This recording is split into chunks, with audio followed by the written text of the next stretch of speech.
शिवनाकवाडीत यात्रेनिमित्त आयोजित महाप्रसादामुळे 300हून अधिक नागरिकांना विषबाधा झाली असून अनेक रुग्णांना उलट्या, जुलाब, पोटदुखी, ताप व अशक्तपणासारखी लक्षणे जाणवू लागल्यात।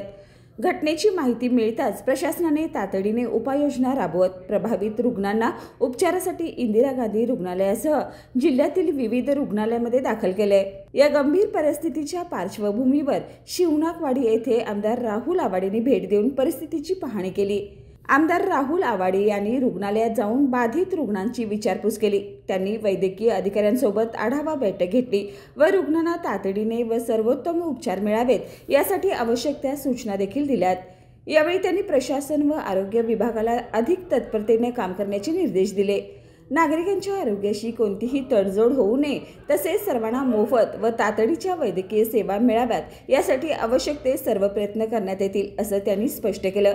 यावेळी आरोग्य अधिकारी, प्रशासनाचे प्रतिनिधी, स्थानिक पदाधिकारी व नागरिक मोठ्या संख्येने उपस्थित होते।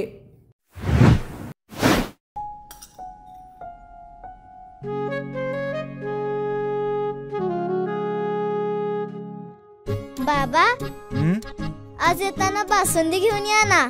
अगं, कालच आपण आईचा वाढदिवस होता म्हणून आणली होती ना। ऐकलं? गोकुळची बासुंदी पुन्हा खावीशी वाटतेय। खरं सांगू, मलाही खावीशी वाटतेय। पुन्हा पुन्हा खावीशी वाटणारी गोकुळ बासुंदी।